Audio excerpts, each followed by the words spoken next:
Harsha hospital centre for plastic and cosmetic surgery, liposuction, tummy టక్, breast surgery, lip, చిన్ and nose correction సేవలు. మీ అందానికి నమ్మకమైన చిరునామా హర్ష హాస్పిటల్స్, కొంపల్లి, హైదరాబాద్.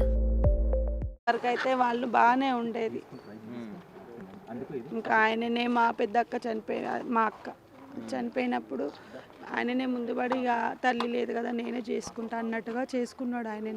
ఆయన ఇష్టపూర్వకంగానే చేసినాము. పెళ్ళి కూడా మా అన్నయ్యని మా మేనమామని కాళ్ళు ఇట్లా మా వదినమ్మ ఆమె ఇద్దరు కలిసి మా చేతుల మీదనే మాకు కూడా మా బావ కూడా మీరే చేయాలమ్మా, మీ అక్క ఉంటే చేయకపోవా, మీరే చేయాలన్నట్టుగా ముందుబడి అన్నిట్లా మమ్మల్ని పిలిచి మేము మంచిగా మా బావ కూడా పెద్ద అదేం కాదు మంచోడే, పాప కూడా మంచిది. ఆయన కూడా అసలు ఏర్పడలే కానీ ఇట్లా చేస్తాడని మేము కూడా అనుకోలేదు. ఏం లేదు.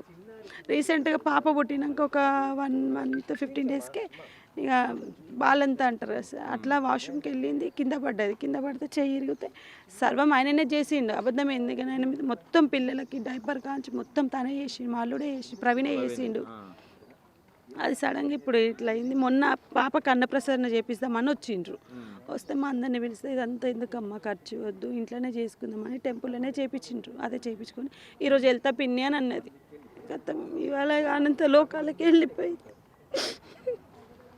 అంటే ఏంది ఆ పిల్లల్ని నిజంగా ఈయన ప్రవీణ చేసినంటే నమ్ముతారు? అసలు ఎందుకు చేసి ఏమై ఉంటుంది అసలు కారణం? అసలు వచ్చేదాకా మాకు ఏం తెలియదు సార్. ఇక్కడ జస్ట్ మాకు వదినకు ఫోన్ చేసి అత్త పిన్ని ఇట్లా మామ చిన్ని అని పిలుచుకుంటా అమ్మాయిని ఇట్లా కాలుతున్నారు రండి అంటే అక్కడ మేము దగ్గరే ఉంటాం, మమ్మీ వాళ్ళకి దగ్గరే ఉంటాం. వదినమ్మ ఫోన్ చేయని టక వచ్చేసినాం. మేము వచ్చే వరకు ఆల్రెడీ అయిపోయింది. లోపలికి పోలే కానీ 108కి ఫోన్ చేసిండు ఆయననే చేసిండు.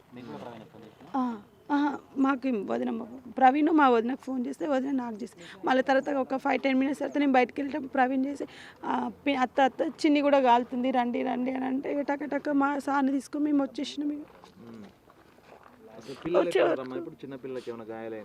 పిల్లలకి ఏం కావాలి, మేము వచ్చే వరకు బయటకు వచ్చేసింది సార్. ఆయన నేను 3:34 అయింది. లోపలికి వెళ్ళలే మేము, ఏమో ఏమైందో వాళ్ళే కాల్చుకున్నారు, ఈమె పోయింది అది ఇది అని చెప్పింది. మేము కూడా అదే నమ్మినమైనా చెప్పింది. గొడవలు ఏం లేవు, బాగానే చూసుకునేది పాపను. ఏం లేదు మాకు తెలిసినంత వరకు పిల్లగాడు అట్లాంటోడు కాదు. కానీ అసలు ఈ దుర్మానానికి ఎందుకు ఇదైందో మాకు తెలియదు. కనీసం వాడు ముండకొడుకు పిల్లల ముఖం చూసి నా బిడ్డ నుంచి వాళ్ళు ముగ్గురే ఉంటారు. ఆయనే వంటలు చేస్తాడు మా బావ.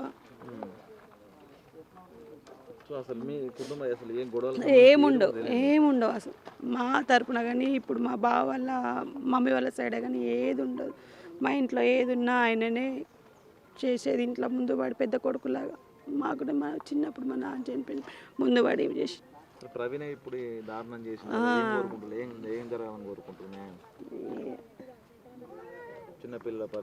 అదే సార్ ముందు వాళ్ళ పరిస్థితి సార్, తర్వాత వాడి సంగతి.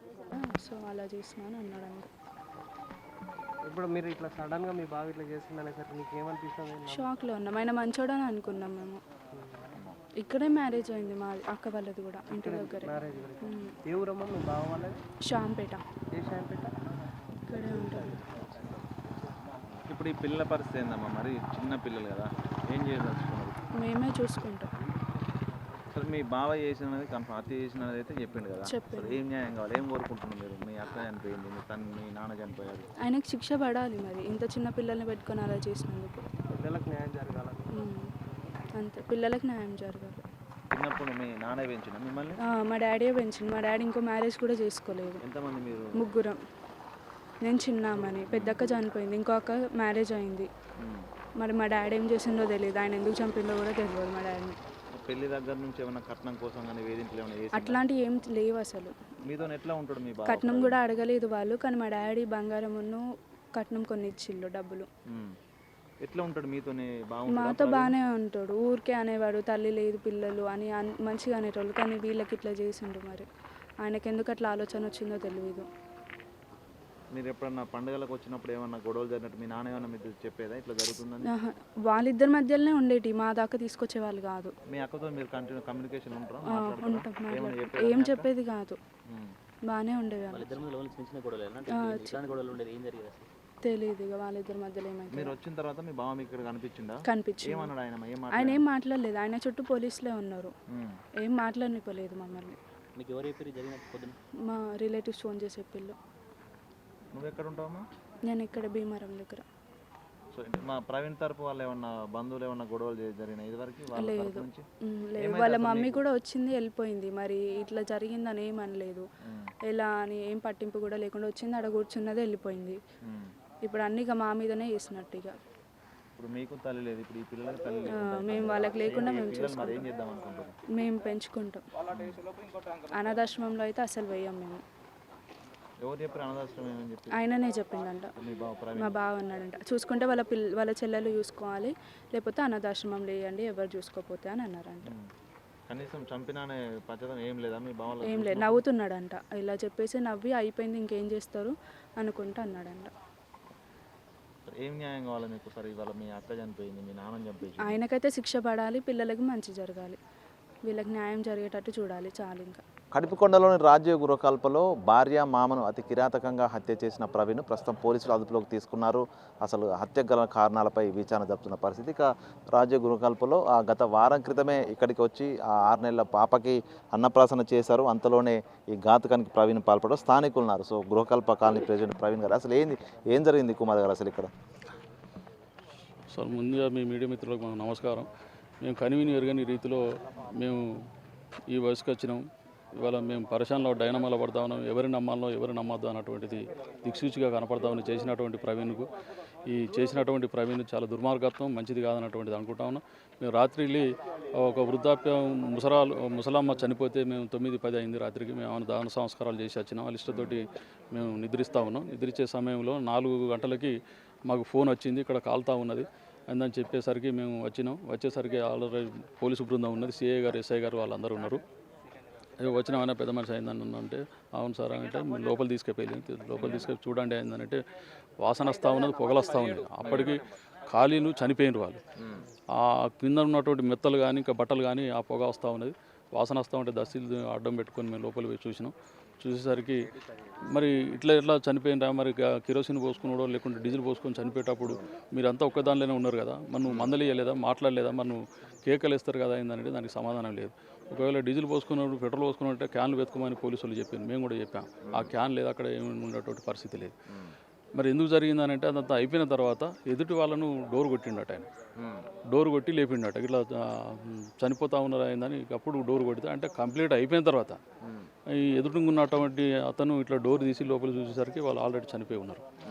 ఈయన భయపడి మిగతా వాళ్ళందరికీ చెప్పి అది చేస్తే ఆడిపోయినటువంటి పరిస్థితి ఉన్నది.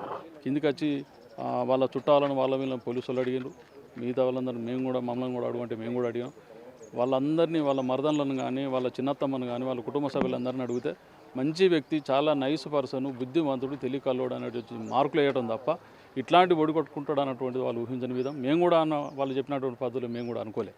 కానీ అది ఆ పోలీసు ఇన్వెస్టిగేషన్ తర్వాత మిగతా ఫోరెనిక్స్ వాళ్ళ బృందం కూడా వచ్చిన తర్వాత 6:30-6 గంటల ప్రాంతంలో ఇంతకుముందే పోలీసు బృందం వాళ్ళందరి ముందట చెప్పినటువంటి పరిస్థితి ఉన్నది. ఆయన సుత్తితో బలంగా ఇద్దరిని కొట్టి వాళ్ళు చనిపోయిన తర్వాత ఆయన పెట్రోల్ పోసి అంటుపెట్టిండు అన్నటువంటిది పోలీసు వారు ఇంతకుముందే చెప్పినటువంటి పరిస్థితి ఉన్నది. కాబట్టి ఇట్లాంటి దుర్మార్గత్వం అన్నటువంటి చేయొద్దన్నటువంటిది మేము కాలనీ వైపు నుంచి వెళ్ళి మరొక మాట చెప్తా ఉన్నాం. సమస్యలు పరిష్కరించుకోవడానికి ఎన్నో విధాలుగా మేధావులు, మీడియా కావచ్చు, ఇంకా ప్రెస్ వాళ్ళు కావచ్చు, ఇట్లాంటి వాళ్ళందరికీ సమస్య పరిష్కారం చేసుకోవడానికి చెప్పుకుంటే బాధలు చేయడానికి ఉన్నారు. కానీ ఇట్లాంటి ఈ డ్రగ్స్ కానీ, గంజాయి కానీ, మత్తు పానీయాలు కానీ మొబైల్కు అట్రాక్ట్ అయ్యి అందులో ఏం జరుగుతుందో అది చేసేటువంటి మనుషులుగా తయారవుతూ ఉన్నారు. యువతకు ఒకటే చెప్పదలుచుకుని, దయచేసి తల్లులు తెలుస్తలేదు, చెల్లెలు తెలుస్తలేదు, ఇట్లాంటి దుర్మార్గమైనటువంటి ఏవైతున్నాయో వాటి అన్నిటికీ దూరంగా ఉండి మీ భవిష్యత్తును మీరు కాపాడుకోవాలి. మీరు ఖరాబు అయ్యి ఇతరులను నాశనం చేయొద్దన్నటువంటిది, ఒక ప్రాణం పోతే మళ్ళీ తిరిగి వచ్చేది కాదు. కాబట్టి పరిష్కరించుకునేటువంటి మార్గాలు ఎన్నో ఉన్నాయి. కాబట్టి ఆ రకంగా మీరు పయనించాలన్నటువంటి కోరుకుంటూ ఇట్లాంటి చేయకూడదు అన్నటువంటి తెలియజేస్తూ, ఇట్లాంటి వాళ్ళు ఎవరైతే చేసిండో వాళ్ళు కఠినమైనటువంటి శిక్ష చేయాలి. ఇతరులు చేయకుండా ఆ రకంగా చట్టాలు తీసుకురావాలి. కాలనీ ప్రెసిడెంట్కి ఉన్నారు కదా, గతంలో ఎప్పుడన్నా ఈ రాజశేఖర్ మామ కళ్ళు గొడవలు ఇట్లా అయినాయి, భార్య భర్త కూడా మీ దృష్టికి ఏమైనా నచ్చినాయా గతంలో? మా దృష్టికి ఎప్పుడు రాలేదు. మంచి వాడే అన్నటువంటిది అంటూ ఉన్నారు. వాళ్ళు అట్లనే ఉండేది, ఎప్పుడో వచ్చేది ఎప్పుడో పోయేది. వాళ్ళు హైదరాబాద్లో ఏదో కంపెనీలో జాబ్ చేసుకునేటువంటి వాళ్ళు. కాబట్టి ఇది జరిగిన తర్వాతనే మేమే అవాక్ అయినాం. ఇక్కడే పెళ్లి జరిగింది వాళ్ళకి. వాళ్ళ సొంత దగ్గరి బంధువే, మేనల్లుడే అన్నటువంటిది అంటా ఉన్నారు.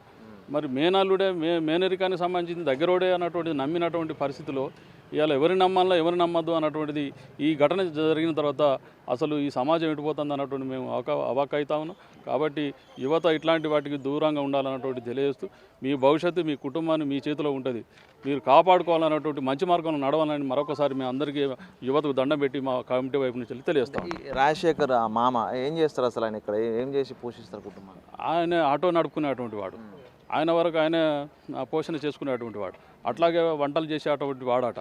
మాకు కూడా తెలియదు, ఆటో నడుపుకునేది మాత్రం తెలుసు. ఆ వంటలు కూడా చేసి వచ్చి అట్లాంటి వచ్చినటువంటి పైసా పరకు ఆయన తాగేటువంటిది తినేటువంటిది వాళ్ళ కుటుంబ సంబంధించినటువంటి వాళ్ళ పాలులతోటో వాళ్ళ భూములకు సంబంధించినటువంటిది అప్పుడప్పుడు తిట్టేదట. కానీ బిడ్డలను కానీ అల్లులను కానీ ఎవరిని కానీ పల్లెత్తు మాట అన్నటువంటిది అనలేదన్నటువంటిది వాళ్ళు చెప్తా ఉన్నారు. కాబట్టి అటువంటి మనుషులను ఇటువంటి దుర్మార్గుడు అమాయకంగా ఉన్నట్టు ఉండి ప్రాణం తీయడం మంచిది కాదన్న. మీరు ఉదయం ఇక్కడికి వచ్చేసరికి పోలీసులు వచ్చి ఉన్నారా? అప్పటికి ఆల్రెడీ వాళ్ళు అక్కడే ఉన్నారా? ఉన్నాడు ఆ టైంలో ప్రవీణ్ ఈ ఏరియాలో ఉన్నాడు. ప్రవీణ్ మాట్లాడుతూ ఉన్నాడు, అన్నీ చెప్తా ఉన్నాడు. ఏం చెప్తుండే అసలు? ఏం జరిగిందంటే ఏం సమాధానం చెప్తాను? వాళ్ళు పోసుకొని అంటు పెట్టుకున్నారు. నేను ఆ చిన్నపిల్లను భయపడి బయటకు వచ్చినా అని చెప్తా ఉన్నాడు. ఆ పిల్లలు ఎక్కడ ఆ సమయంలో చిన్న 6 నెలల పాప బాబు ఎక్కడ? ఆయన దగ్గరే పెట్టుకున్నాడు, అక్కడనే బెడ్ మీద వేసుకున్నాడు. నేను తీసుకొని వస్తా ఉన్నా అన్నటువంటి చెప్పిండు. మరి మీ భార్య పక్కకు పడుకుంటుంది కదా, మరి మీ మామే ఉంటాడు కదా, మరి అంటుకున్నప్పుడు లొల్లి అదొకటి అవుతుంది కదా, మరి అయిపోయిన తర్వాత ఎట్లా వచ్చినావు అంటే దానికి సమాధానం చెప్తలేడు. వాళ్ళు అంటు పెట్టుకున్నారు అటువంటిది చెప్పిండు. అంటే ఆయనకేమైనా గాయాలున్నాయా? ప్రవీణ్కు మంటలు ఆర్పినట్టుగా కాలినట్టుగా? ఆయనకు ఏం గాయాలు లేవు, కాకపోతే ఇక్కడ కొద్దిగా నీళ్ళలాగా ఉన్నది. నీళ్ళలాగా ఈ టీ షర్ట్ ఉన్నది, ఇదంతా తడిసింది. నేనే అడిగిన ఈ టీ షర్ట్ ఎందుకు తడిసిందా, మరి వాళ్ళు పోసుకున్నావు, నువ్వు ఏమైనా ఆపడానికి పోయినావు అని అంటే చిన్న పాప కదా నేను ఎత్తుకుంటే అది టాయిలెట్ పోస్తుంది అన్నటువంటిది చెప్పిండు. అట్లాంటి విషయాలలో ఇలాంటిది కానీ ఆయన చేసిండు, ఒక మాట కూడా బయటికి రాకుండా చెప్పినటువంటి పరిస్థితి. అదే పోలీసు బృందానికి పక్కా చెప్పేసి నేనే చంపేసిన అన్నటువంటిది వాళ్ళు పోలీసు చెప్తే మాకు తెలుసు. అప్పటి వరకు అసలు ఈయన చంపడానికి కూడా మేము అనుకోలేదు కూడా. అంటే ఇట్లాంటి దుర్మార్గమైనటువంటి నమ్మి మోసం చేసి ప్రాణాలు తీసేటువంటి వ్యక్తులు ఇట్లా తయారవుతా ఉన్నారు. ఈ సమాజానికి మంచిది కాదన్నటువంటిది తెలియజేస్తాం. 3 సంవత్సరాలన్నర అవుతుంది పాపకి పెళ్ళి. 3 సంవత్సరాలన్నర అవుతుంది. మొత్తం ఎంతమంది పిల్లలు? ఇప్పుడు ఆడపిల్లలే. వాళ్ళ భార్య లేదు, చనిపోయింది. ఈ రాజశ్రీ పెద్ద ఆమె పెద్ద ఆమె. మరి వీళ్ళకి ఏమైందన్నది తెలియదు. చనిపోయిన ముచ్చట కూడా మాకు 1 గంట క్రితం తెలిసింది. ఏమన్నా గొడవలు అయినట్టు గతంలో మాకు ఏం తెలియదు. మేము కడిపికొండలు ఉంటాము, వాళ్ళు ఇక్కడ కోటర్సులు ఉంటారు. వాళ్ళ అట్లా చేసుకునేటోడు కాదు, ఆమె అట్లా చేసుకునేది కాదు. పిల్లల పరిస్థితి, పిల్లలు బాగున్నారా? ఏమన్నా వాళ్ళకి 2 పిల్లలకు పెళ్ళయింది. ఈ చిన్న ఆమె హాస్టల్లో ఉంటుంది. 6 నెలల పాప బాబు ఉన్నారు కదా, వాళ్ళకి ఏం గాయం కాలేదు. ఆ అబ్బాయి కూడా ఏం కాలే. ఎక్కడ ఇప్పుడు పిల్లలు? చిన్న పిల్లలు అక్కడ ఉన్నారు, మా వాళ్ళతోనే ఉన్నారు. ఈ గొడవలు అయితే ఏం మాకేం తెలియదు, మాకు ఇక్కడ జరిగిన ముచ్చట తెలియదు. మాకు చనిపోయిందంటే వచ్చినాం అంతే. ఏమైతే నీకు రాజశేఖర్? మా బావ. ఇద్దరి మధ్య గొడవలు జరుగుతున్న విషయం కూడా ఎవరికి తెలియదు. బంధువులు అయితే రాజశేఖర్ కానీ ప్రవీణ్ కానీ ఎటువంటి గొడవలు జరిగినటువంటి సందర్భాలు లేవని చెప్తాను.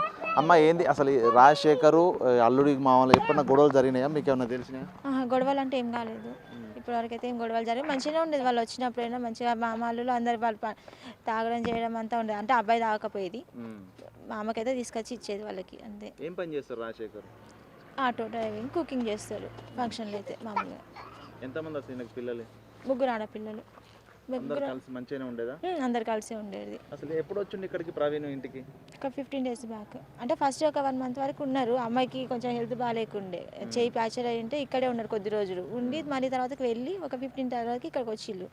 చిన్న పాపకి అన్నప్రాసన ఉంటే వచ్చి అది ఈ రోజు వెళ్దాం అనుకున్నారు. అది వెళ్ళేసరికి ఇన్సిడెంట్ అయింది. అసలు ఏం చేసేది రాజశ్రీ ప్రవీణ్? హైదరాబాద్ ఏమైనా పని చేస్తారా? అబ్బాయి కోకోకోలా కంపెనీలో చేసేది అనేసి అన్నారు.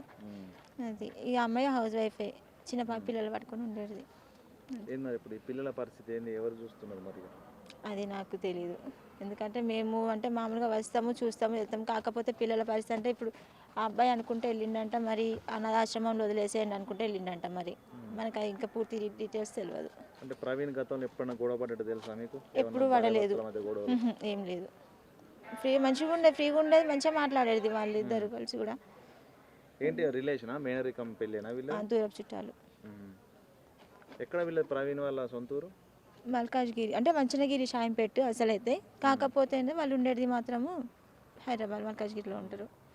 సో ఇట్లా అంటే మామ అల్లులే కాదు భార్యాభర్తల మధ్య కూడా ఇట్లాంటి గొడవలు ఉన్నట్టుగా బంధువులు కూడా తెలియదు. ప్రస్తుతము ఇద్దరిని అటు భార్యను మామను చంపి చిన్న పిల్లల్ని 6 నెలల పాపను ప్రస్తుతం మనం చూడవచ్చు సంవత్సరన్నర బాబు. సో ఈ ఆటోలోనే రాజశేఖర్ ఈ ఆటోని నడుపుకుంటూ ఆ 3 కూతుర్లను కూడా పోషిస్తున్నాడు. పెద్ద కూతురు ప్రస్తుతం రాయశ్రీకి వివాహం చేశారు, రెండో కూతురుకు పెళ్ళైంది, ఇంకా మూడో కూతురు విద్యాభ్యాసం ఒక హాస్టల్లో ఉంటుంది. ప్రస్తుతం చిన్న పిల్లల్ని అనాథాలుగా మారినటువంటి సిచ్యువేషన్. అటు మామను భార్యను చంపి అనాథాశ్రమంలో ఉంచాలంటూ కూడా చెప్తూ పోలీసులతో వెళ్ళినటువంటి సిచ్యువేషన్. అసలు ఈ హత్యకు గల కారణాలు ఏంది? ఎందుకంటే ఇన్ని ఏళ్ల పాటు 3 ఏళ్ల తర్వాత పెళ్ళైనా కూడా గొడవలు జరగలేదు. అటు మామల మధ్య కానీ భార్యాభర్తల గొడవలు లేవు. కానీ అనూహ్యంగా వాళ్ళని చంపి పెట్రోల్ పోసి తగలబెట్టేంత దారుణం ఒడగొట్టేందుకు అసలు ప్రధాన కారణాలు ఏందనేదే మిస్టరీగా మారిన పరిస్థితి. ప్రస్తుతం ప్రవీణ్ అయితే పోలీసులు అదుపులోకి తీసుకొని విచారణ జరుపుతున్న పరిస్థితి. అసలు ఎందుకు హత్య చేయాల్సి వచ్చింది, అసలు ఏం జరిగిందనే విషయాలు కూడా పోలీసుల ఎంక్వైరీలోనే బయటపడే అవకాశం అయితే కనిపిస్తుంది. వీడియో జర్నలిస్ట్ సంతోష్తో వేణు బిగ్ టీవీ, హన్మకొండ.